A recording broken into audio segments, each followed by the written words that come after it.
세상에서 성도의 자세. 빌립보서 2장 13절에서 18절을 읽습니다.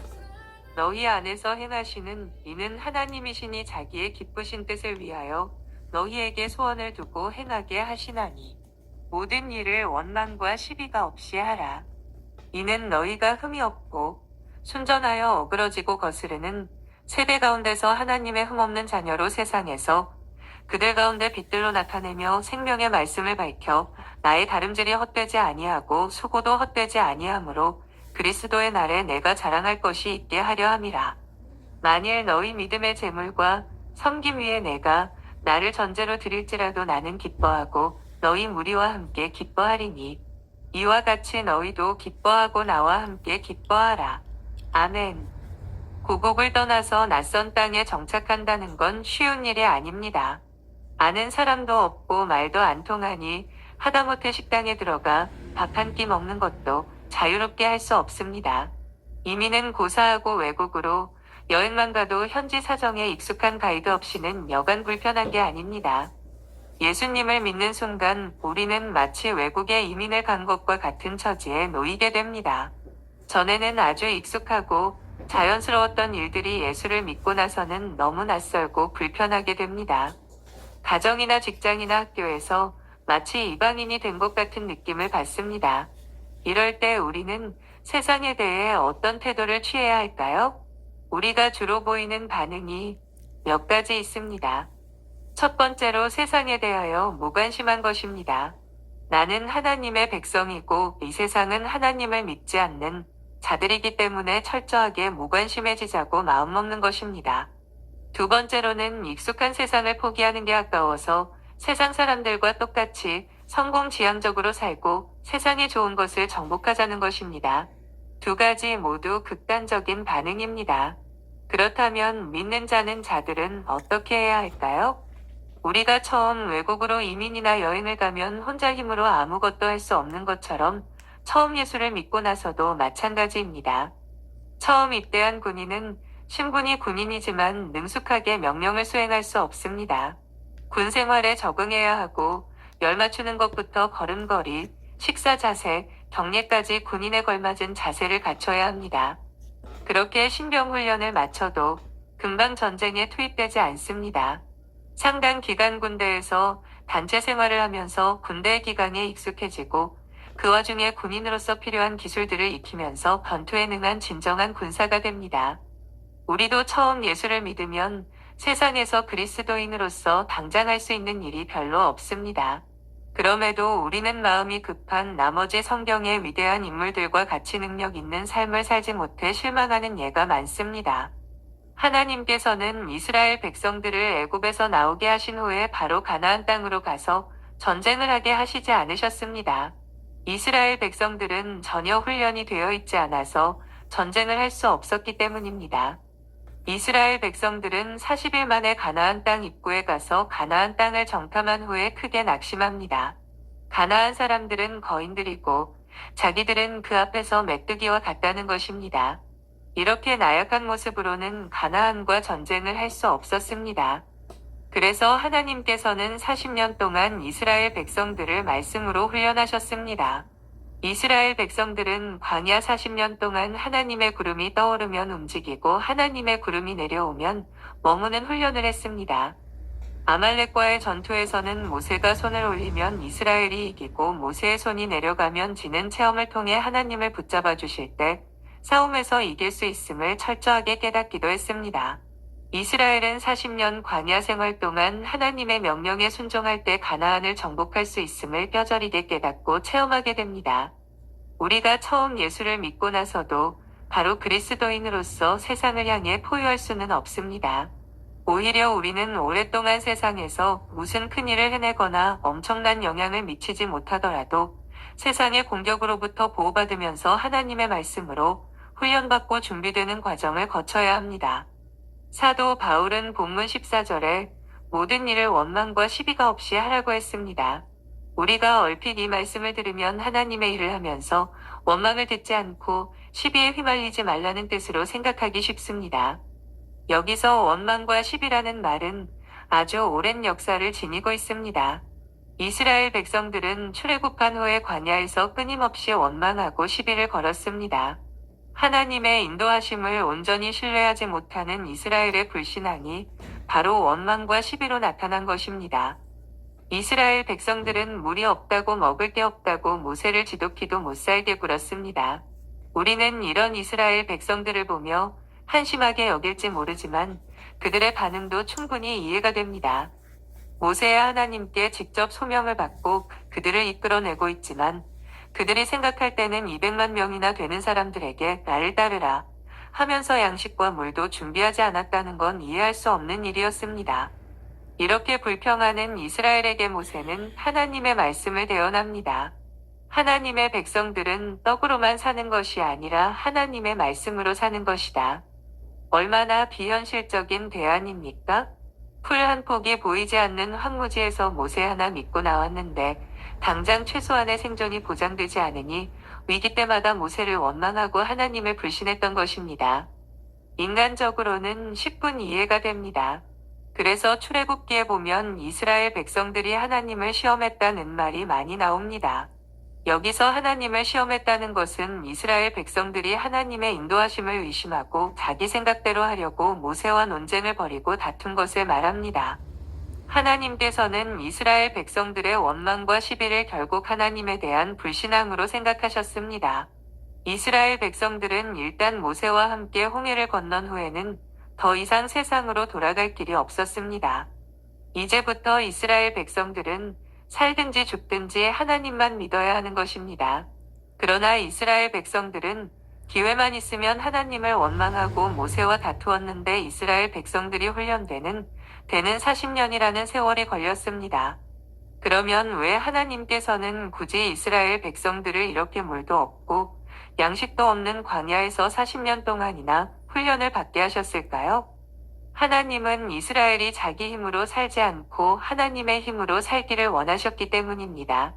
우리가 하나님의 힘으로 이 세상을 살아갈 수 있으려면 먼저 우리 안에 하나님의 말씀이 채워져야 합니다.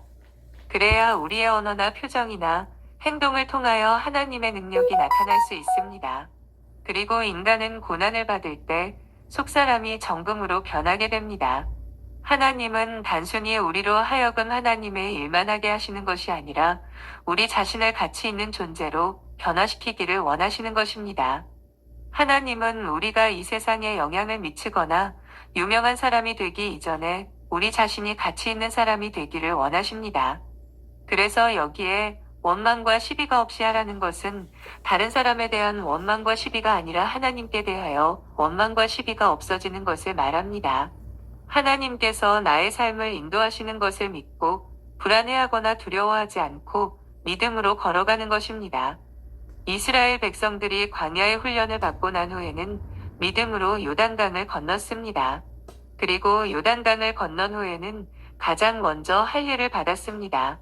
이때 할례를 받는다는 것은 가나안 사람들이 다 죽을 수도 있는 위험한 일이었습니다. 그러나 이스라엘 백성들은 아무리 위험한 일이라 할지라도 하나님이 하라고 하시면 했습니다. 그리고 하나님께서는 이스라엘 백성들로 하여금 여리고성을 하루에 한 바퀴씩 침묵으로 돌라고 하셨습니다. 이스라엘 백성들은 단 한 사람도 하나님께 이의를 제기하거나 불만을 토로하지 아니하고 묵묵히 하나님의 말씀대로 여리고성을 돌았습니다. 이스라엘 백성들이 하나님의 말씀에 전적으로 순종했을 때 여리고 성은 손도 대지도 않고 무너졌습니다. 하나님은 우리를 사랑하신다면서 왜 우리에게 세상의 좋은 자리를 선뜻 맡기시지 않으실까요? 왜 재능이 있는데도 발휘할 기회를 주시지 않으실까요? 때로 우리는 이런 하나님을 이해할 수 없습니다. 그리고 우리의 위치와 신분에 대해 불만을 가지게 됩니다. 바로 이런 자세가 하나님의 인도하심을 믿지 못하는 증거입니다. 하나님에 대해 원망과 시비가 있는 것입니다. 예를 들어서 두 남녀가 결혼을 했는데 서로 믿지 못한다면 모든 일에 서로 충돌할 것입니다. 집을 구하든 놀러 가든 물건을 사든 무얼 해도 다투게 됩니다. 하지만 부부가 서로가 믿고 헌신하면 모든 일을 원망과 시비 없이 함께 할 것입니다. 예수님을 믿고 난 후에 더 이상 나는 존재하지 않습니다. 오직 우리는 하나님의 사람으로만 존재합니다. 그래서 나의 모든 것은 하나님을 통해서 하고 하나님은 모든 것을 나를 통해서 하시는 것입니다. 이렇게 된 후에야 세상에 영향을 미칠 수 있습니다. 그러므로 세상에서 큰 일을 하지 못한다고 낙심하지 마시기 바랍니다. 지금 우리는 하나님 앞에서 가장 중요한 일을 하고 있기 때문입니다. 바로 하나님의 사람으로 훈련되고 있는 중입니다. 하나님께서는 이스라엘 백성들이 광야에서 무려 40년간 훈련을 받고 난 후에 가나안을 정복하게 하셨습니다. 이스라엘 백성들이 가나안 땅을 정복했던 무기는 오직 하나님의 언약궤를 앞세우고 믿음으로 전진하는 것이었습니다. 우리가 이 세상에 영향을 미칠 수 있는 수단은 성공이나 높은 자리가 결코 아닙니다. 이 세상에서 순전하고 흠이 없는 자의 모습으로 살고 존재하는 것이 세상에 지대한 영향을 미치는 것입니다. 15절. 이는 너희가 흠없고 순전하여 어그러지고 거스르는 세대 가운데서 하나님의 흠없는 자녀로 세상에서 그들 가운데 빛들로 나타나며. 먼저 우리는 이 세상의 성격을 바로 알 필요가 있습니다. 우리가 사는 이 세상은 어떤 세상입니까? 성경은 이 세상이 어그러지고 거스르는 세대라고 말합니다. 여기서 어그러지다 라는 말은 뒤틀어져 있다는 뜻입니다. 구체적으로 말하면 기둥 같은 것이 똑바르지 않고 비틀어져 있다는 뜻입니다. 옛날에 집에서 도끼를 가지고 나무를 패는 일을 해보면 결이 바르게 되어 있는 나무는 결을 따라 한두 번 도끼로 치면 바로 쩍쩍 갈라집니다. 그러나 나뭇결이 비틀어져 있는 나무는 아무리 도끼질을 해도 잘 쪼개지지 않고 오히려 도끼가 튀어 위험합니다. 다시 말해서 이 세상은 기준 자체가 뒤틀어져 있습니다. 무엇에 대하여 이 세상이 뒤틀어져 있습니까? 이 세상은 모든 것에 있어서 뒤틀어져 있는데 그 중에서 특히 하나님께 대하여 심사가 뒤틀어져 있습니다. 그래서 이 세상은 절대로 하나님의 진리를 바로 받아들이지 않습니다. 그래서 사람들은 바른 진리보다는 거짓된 진리를 더 잘 받아들입니다. 직장에서나 교회에서 누군가가 잘 됐다는 소리를 들으면 배가 살살 아프다가도 누군가가 나쁜 짓을 했다는 소문을 들으면 사람들의 눈이 빛을 내면서 관심을 가지지 않습니까?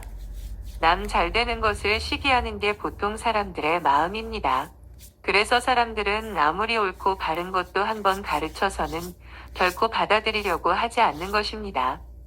그뿐만 아니라 사람들은 거스르는 본성을 가지고 있습니다. 여기서 거스른다는 것은 반항적인 것을 말합니다.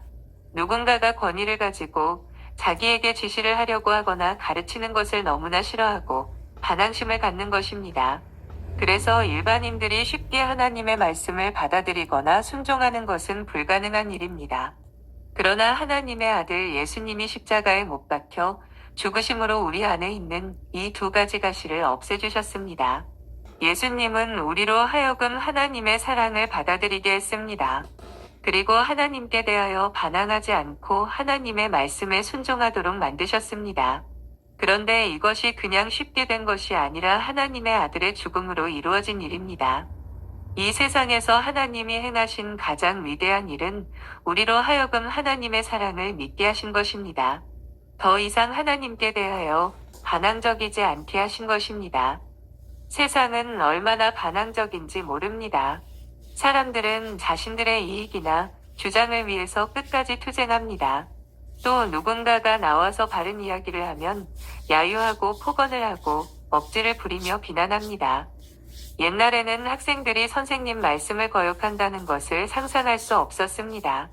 하지만 이제는 아이들이 선생님에게 대들기도 하고 욕설을 퍼붓고 폭력을 행사하는 일이 흔하게 되었습니다. 사람들은 자기가 살기 위해 이런 짓을 서슴지 않고 합니다. 성경은 우리가 이렇게 어그러지고 거스르는 세대 가운데서 흠없고 순전하게 행하라고 말씀합니다. 이 말씀은 반항적이고 공격적인 세상에서 전혀 죄도 없이 깨끗한 삶을 살라는 뜻은 아닐 것입니다. 우리는 아직 죄인이기 때문에 완전히 죄를 짓지 않을 수는 없습니다. 그래서 여기서 흠이 없고 순전한 삶을 살라고 하는 것은 우리가 이 공격적인 세상에서 전혀 다른 성품으로 살아가는 것을 의미합니다. 즉, 이 세상에 사는 예수 믿지 않는 사람들의 성향이 공격적이고 반항적인 성향이라면 우리는 순종적이고 믿음이 충만한 자세로 살아야 한다는 말입니다. 어떤 의미에서 우리가 이렇게 살면 세상에서 대단히 불리한 입장에 있게 될 것입니다. 하나님의 말씀은 우리 안에 있는 공격적인 특성을 순화시킵니다. 이 세상을 살아가는데 대단히 불리한 입장에 서게 된다는 의미입니다. 세상 사람들은 모두 맹수의 습성을 그대로 지니고 있습니다. 초식동물을 한순간에 덮쳐서 숨통을 끊어버리고 통째로 잡아먹는 맹수처럼 사납니다. 그래서 이 세상에서 성공하려면 순발력이 있어야 하고 상대의 숨통을 끊어놓을 수 있는 잔인성이 있어야 합니다. 하나님이 우리에게 하신 가장 위대한 일은 그처럼 이리 같았던 우리들을 양으로 만드신 것입니다. 이 새로운 성품으로 어떻게 험한 세상을 살아갈 수 있을까요? 하나님은 우리를 지켜주셔서 망하지 않게 해주십니다. 맹수의 습성은 이렇지만 우리는 하나님의 과일나무가 되었습니다. 이제 우리는 다른 사람이 가진 것을 빼앗아서 행복하게 사는 것이 아니라 하나님이 주시는 말씀과 성령의 능력으로 하나님의 복을 광합성해야 합니다. 흠이 없고 순전하다. 는 말은 세상 욕심을 가지고는 일체 일하지 않는 것입니다. 즉, 우리의 모든 복은 하나님으로부터 오는 것을 믿고 열심히 영적인 광합성을 하는 것입니다. 그렇게 하다 보면 손에 잡히는 복을 얻는 것이 아니라 먼저 영적인 뜨거움을 경험합니다. 예배드리는 가운데 말씀과 기도와 찬송으로 뜨거워지는 것입니다. 그러면서 조금씩 우리가 먹고 살 수 있도록 세상적인 일도 열리게 됩니다. 이것이 우리가 이 세상에서 믿음으로 승리하는 길입니다. 이때 예수 믿는 사람들은 이 세상에 대하여 자신감을 가지게 됩니다. 전에는 아무리 공격적으로 살아도 더 강한 사람이 살아남는 이 세상에서 무엇 해도 자신이 없었습니다. 더럽고 치사한 방법으로 세상에 맞서보려 했지만 더 악독한 사람들이 모든 기회를 앗아갔습니다. 그러나 이제는 하나님의 과일나무가 되어 영적 열매를 맺게 되었습니다. 세상의 그 어떤 성공을 목도하여도 전혀 기죽지 않는 자신감을 갖게 되었습니다. 이 영적 자신감을 가질 때 우리는 세상에 대하여 적극적으로 영향력을 발휘할 수 있습니다. 이것이 바로 변화와 성장의 열매입니다. 일단 우리가 영적인 부흥의 열매를 맺으면 세상도 우리를 만만하게 대하지 않습니다. 우리와 그들의 세계가 다르다는 것을 알게 되기 때문입니다. 순전하다는 말은 포도주나 금의 불순물이 전혀 섞이지 않은 것을 의미합니다. 우리의 신앙에는 세상의 불순물이 섞이지 않아야 합니다. 그래야 하나님의 복이 조금도 막히지 않고 콸콸 쏟아지게 됩니다. 그런데 세상 사람들은 끝까지 어그러지고 거스르는 자세로 공격적으로 이 세상을 살아갑니다. 그러면서 많은 성공을 거두기도 하겠지만 자기보다 더 나쁜 야생동물을 만나면 결국 자기 자신이 한 것과 똑같은 방법으로 망하게 됩니다. 그러나 하나님의 백성들은 복의 뿌리가 하나님께 닿아 있기 때문에 세상을 두려워할 필요가 없는 것입니다. 이 세상에서 자기 신앙만 잘 지켜도 대단한 일입니다. 그러나 우리는 그것만으로는 만족할 수가 없습니다. 그리스도인들은 언제나 이 세상 전체를 바로잡으려고 하고 이 세상 전체를 이기려고 하는 마음을 가지고 있습니다. 우리가 과연 이 세상 전체를 정복하거나 이 세상 전체를 복음화할 수 있을까요? 그것은 사실상 불가능하다고 봐야 합니다. 예를 들어서 우리가 아무리 열심히 전도한다고 해도 이 도시에서 한 사람도 빼놓지 않고 모두 다 예수 믿게 한다는 것은 불가능할 것입니다. 그렇다면 우리는 과연 이 세상에 어떤 도움을 줄 수 있을까요? 가장 중요한 것이 세상의 진리의 빛을 밝히는 것입니다. 15, 16절입니다. 하나님의 흠없는 자녀로 세상에서 그들 가운데 빛들로 나타내며 생명의 말씀을 밝혀 나의 다름질도 헛되지 아니하고 수고도 헛되지 아니함으로 그리스도의 날에 나로 자랑할 것이 있게 하려 함이라.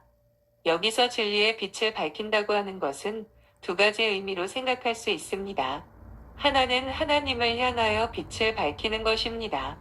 우리가 이 세상을 향하여 진리를 밝힐 때 하나님은 이 세상에 우리가 살아있는 것을 아시며 이 세상이 죄로 인하여 심판받지 않도록 지켜주십니다. 그래서 우리가 하나님의 말씀을 밝히는 것은 믿지 않는 사람들을 깨우치는 의미도 있지만 더 중요한 것은 하나님의 진노의 심판을 축복으로 바꾸는 역할을 합니다. 이것은 세상의 다른 것으로는 불가능한 것입니다. 우리가 하나님의 말씀을 가지고 외칠 때 원자폭탄 같은 하나님의 능력이 나타나게 됩니다. 또 다른 의미는 바다에서 난파한 사람들에게 빛을 밝히는 것처럼 진리의 빛을 밝히는 것입니다. 예나 지금이나 항해는 위험합니다. 바다에서는 자기도 모르게 큰 태풍을 만날 때도 있고 어떤 때는 암초가 있는 곳을 항해해야 할 때도 있습니다.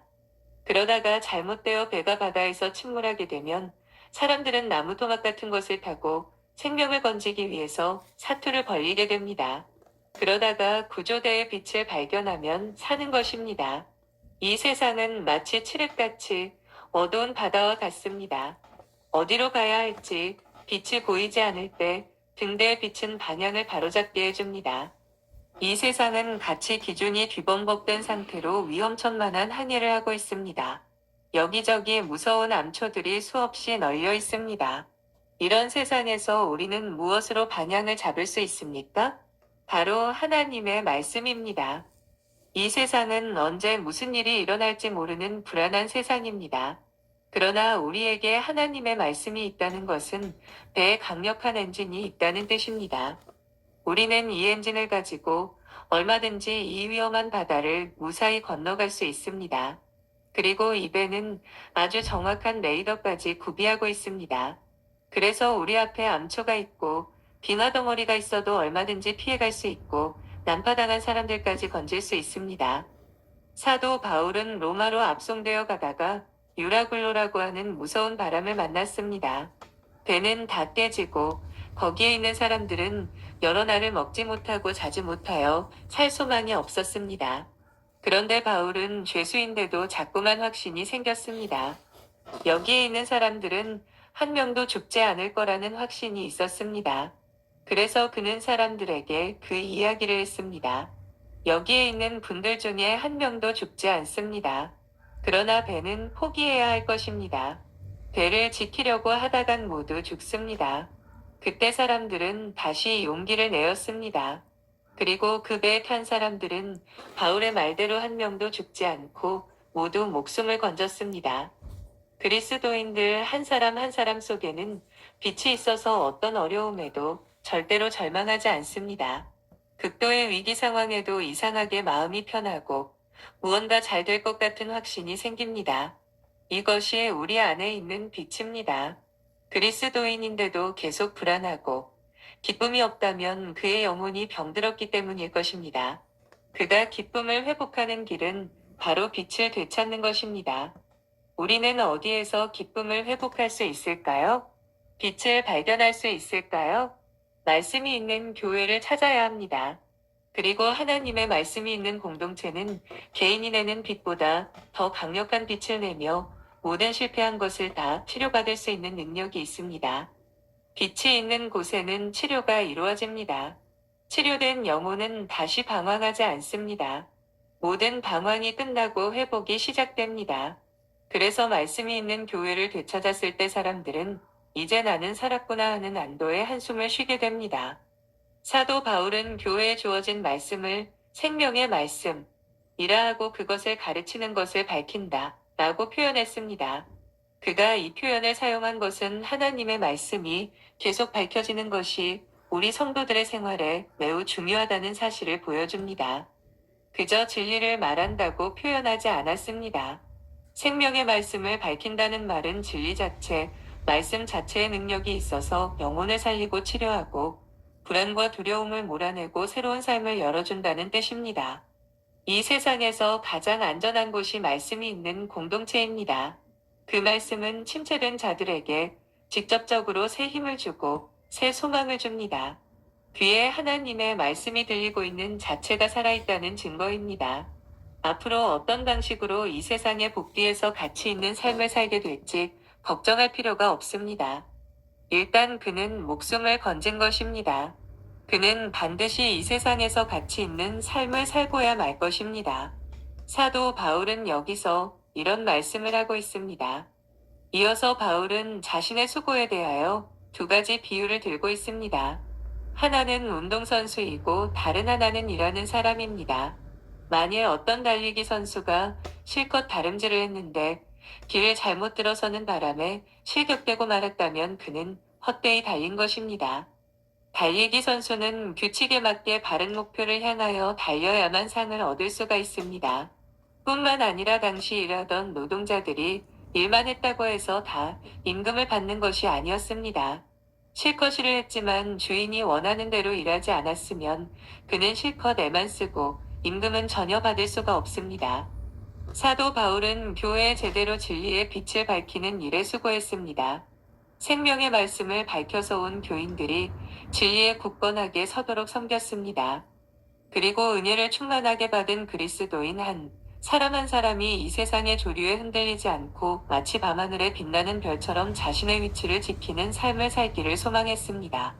이 일이 성취되지 않으면 바울이 주님의 심판대 앞에 섰을 때 어떤 판단을 받겠습니까?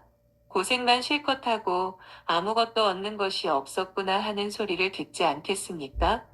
교회는 진리를 밝히는 곳이 되어야 합니다. 아직도 우리들의 삶에는 어두운 부분이 있습니다. 아직도 무지가 지배하고 있는 부분이 많이 있습니다. 하나님의 말씀이 그 구석구석을 밝혀서 우리의 삶 전체가 빛을 봐야 합니다. 그리고 우리 한 사람 한 사람이 나에게 주어진 직업이나 삶의 터전에서 빛처럼 살아야 합니다. 17절입니다. 만일 너희 믿음의 재물과 봉사 위에 내가 나를 관제로 드릴지라도 나는 기뻐하고 너희 무리와 함께 기뻐하리니 이와 같이 너희도 기뻐하고 나와 함께 기뻐하라. 사도 바울은 빌립보 교인들에게 서로 약속을 하자고 제안합니다. 그것은 빌립보 교인들이 하나님의 제물로 바쳐지면 자기는 그 위에 관제로 드려지겠다는 것입니다. 이스라엘의 제사에서 제사가 거의 끝나갈 때 그 위에 포도주를 붓는 의식이 있었습니다. 이것이 바로 관제입니다. 이 제물 위에 붓는 포도주는 제사를 드리는 사람의 생명이나 남은 열정 같은 것을 의미했던 것 같습니다. 다시 말해서 이제 나의 남은 인생은 온전히 주님의 일을 위하여 바치겠다는 각오요 결단입니다. 사도 바울은 빌립보 교인들이 하나님의 제물이 되기를 원했습니다. 그러나 제물은 살아서 돌아다니면 안 됩니다. 받쳐진 거기에 조용히 묶여 있어야 합니다. 바울은 빌립보 교인들이 자기 욕망을 다 버리고 하나님 앞에 바쳐진 제물이 되기를 바랍니다. 그리고 그 제물 위에 자기는 마지막 피를 남김없이 쏟아붓겠다고 말합니다. 주님의 뜻을 위하여 자기를 죽이는 것이 믿음의 제물입니다. 봉사라고 하는 것도 자기를 죽여서 다른 사람을 살리는 것을 말합니다. 자기가 죽지 않으면 그것은 제물이 될 수가 없습니다. 살아서 돌아다니는 사람은 제물이 될 수가 없습니다. 가끔 교인들 중에는 자신이 죽지 못해서 계속 어려움을 만드는 분들이 많이 있습니다. 그것이 바로 제물이 살아서 돌아다니는 것입니다. 제물은 돌아다니지 못하게 묶어 놓아야 하고 실제로는 죽여야 합니다. 사도 바울은 빌립보 교인들에게 큰 기쁨을 이야기하고 있습니다. 우리는 이 세상에서 여러 가지 일이 잘 될 때 기뻐합니다. 그러나 그런 기쁨과 비교할 수 없는 것이 하나님의 뜻이 이루어지고 부흥이 일어나며 많은 영혼들이 하나님께로 돌아오는 기쁨입니다. 사도 바울은 앞으로 빌립보 교인들을 통하여 일어날 부흥을 생각할 때 나는 기뻐하고 기뻐하리니라고 말합니다. 이것은 세상의 어떤 기쁨과도 비교할 수 없는 큰 기쁨입니다. 우리가 하나님 앞에 바른 믿음을 가지면 큰 부흥이 일어나게 되어 있습니다. 우리는 이것을 미리 내다보고 기뻐하며 감사할 수 있어야 합니다. 사도 바울은 빌립보 교인들에게 이 큰 부흥을 내다보고 기뻐하라고 부탁합니다. 우리도 하나님 앞에서 일어날 위대한 부흥을 생각하면서 함께 기뻐할 수 있기를 바랍니다.